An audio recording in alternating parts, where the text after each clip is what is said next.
Welcome to the mini lesson number 18.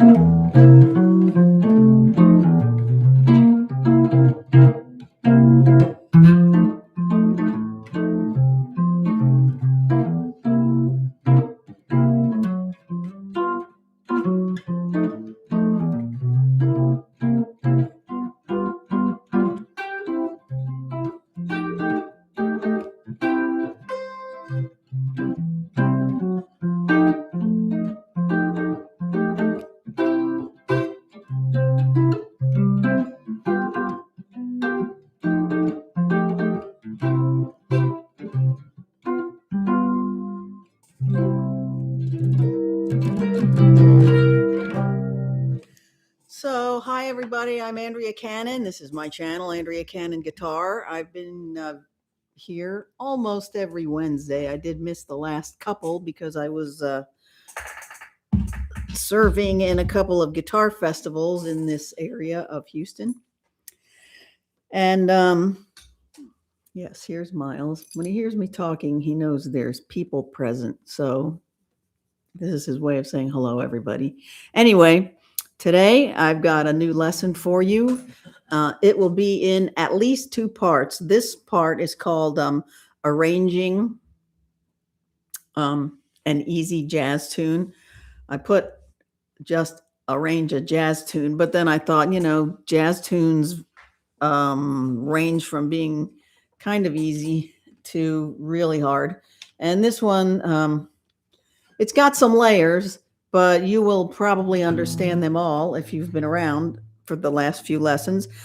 And if you haven't, I will tell you which ones to review. In fact, you can look right now at the information underneath the video, and you can see some of that. So the tune we're going to work on today will bring together some of our more recent topics, including the little blues chords. That's what I call them. Some people call them shell chords because they have just the basics that you need to create a chord that you can tell it's either major, minor, or dominant or not. So anyway, little blues chords, the cycle of fifths, and we did that using little blues chords. We also did it with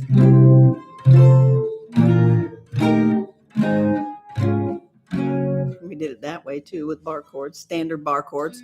So, and we're going to be talking a little bit about connecting the cycle of fifths with a simple bass line.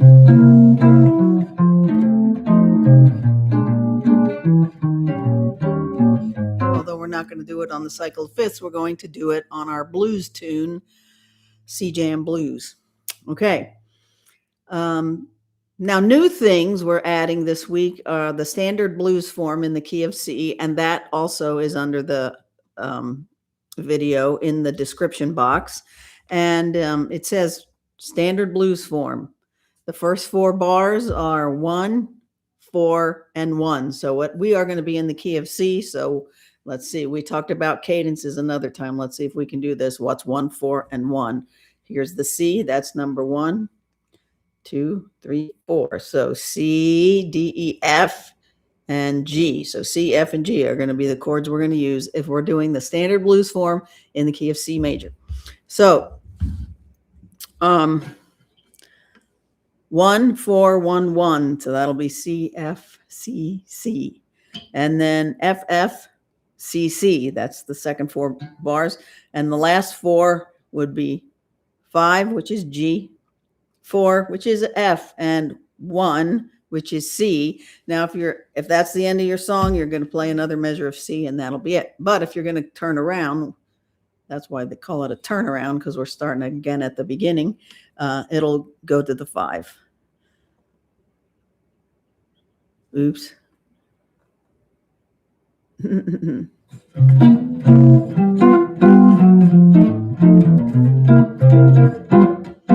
Okay, I got to correct that.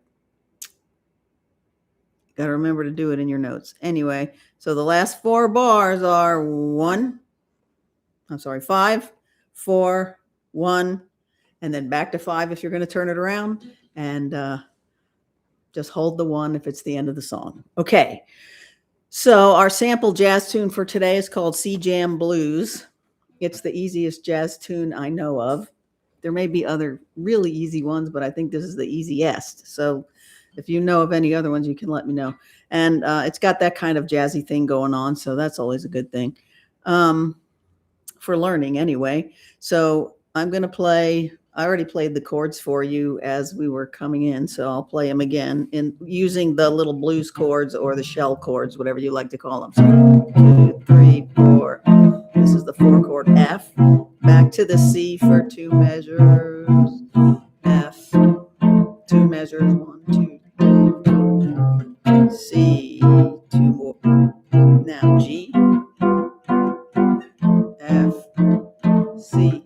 Back to G for 1 bar. Back to the top.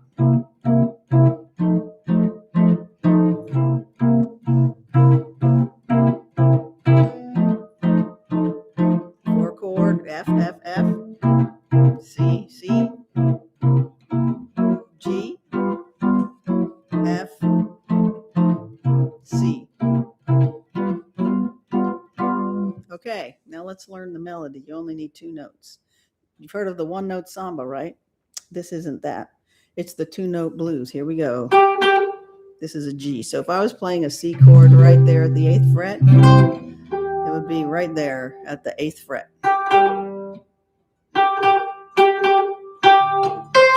That's how it goes.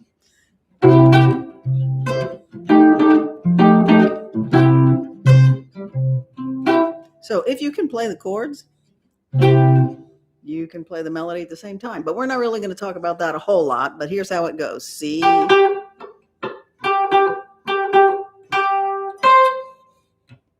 Rest, rest. Same thing again. And the same thing again.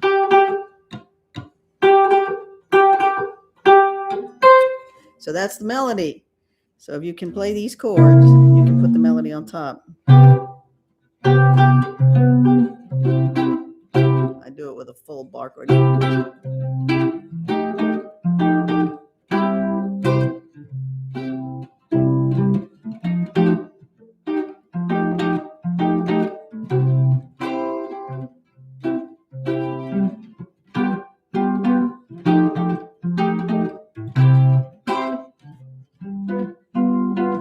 Not very hard, but it might be very hard for right now. So I advise for now, just really get used to the melody by itself.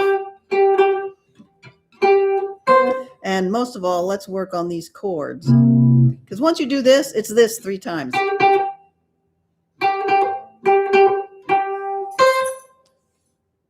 Okay, there you go. You got that. So if we're going to use the little blues chords, then it's this one that starts on the C. So you make a peace sign, do the 8th fret on the 6th and 4th strings, and then this is on the 3rd string. That's a C. And then you're going to keep these 2, slide down a half step, and that's your F7. It looks like a triangle. It looks like a D7 over here. It looks just like it, but it's here. And that's your F. And so your G is going to be the F a whole step higher. So that's all the chords. So here's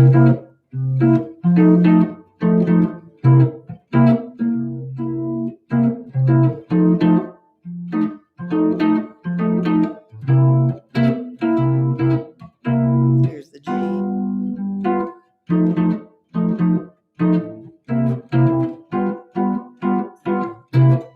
So if you're going to turn it around, again, you would just do that. And if it's the end, you stay on the C. Okay, so if you did want to play it, are you okay, Miles? You okay, buddy? I'm going to give him a little cookie. Yeah, I keep cookies here. If you're a regular at the mini lesson, you know Miles gets a cookie every now and then just to kind of keep the engine oiled. Yeah, there we go. All right. Okay, so I'm going to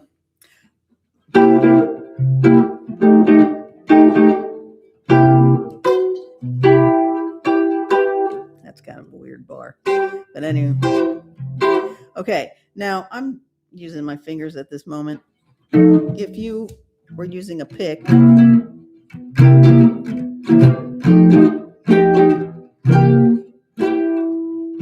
pretty much have to switch to that to get to that note. But anyway.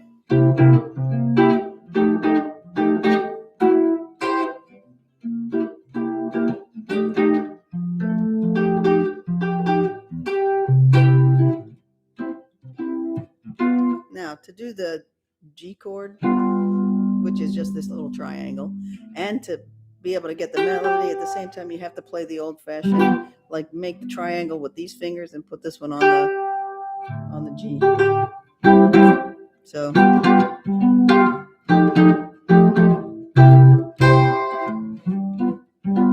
okay. I wanted to tell you, I told you that this was called Duke's Place because it was by Duke Ellington. I think I said that. Anyway, this piece is called Duke's Place.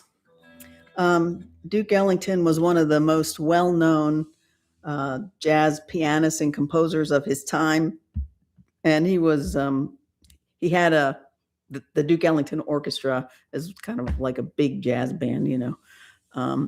And his real name was, his given name was Edward Kennedy Ellington, but he was more commonly known as Duke.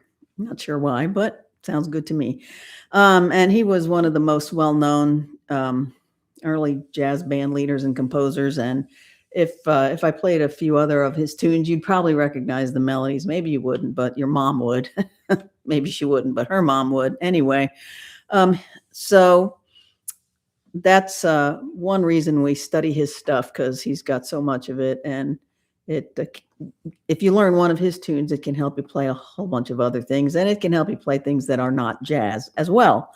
So the last thing that I wanted to do in our thing today is just do a little bit of connecting the bass line. So let's say you're going to make a recording of the bass or the chords.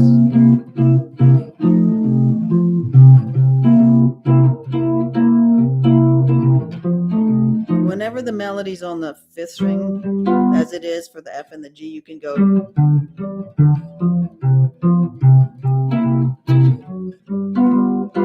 And the thing I did at the end there, I call it, because that's what everybody calls it, an approach. That's your target. So when you're on the 1 of that measure, you have to be on that chord.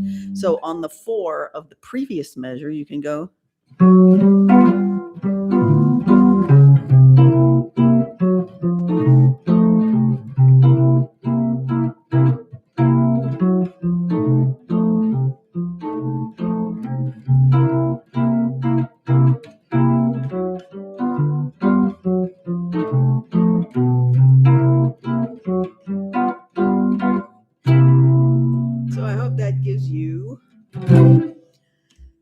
An idea for how you can have some fun with the bass line.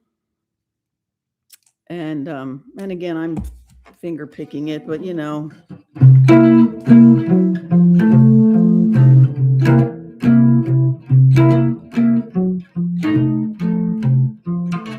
And I dropped my pick. Artful. Let's go right back there.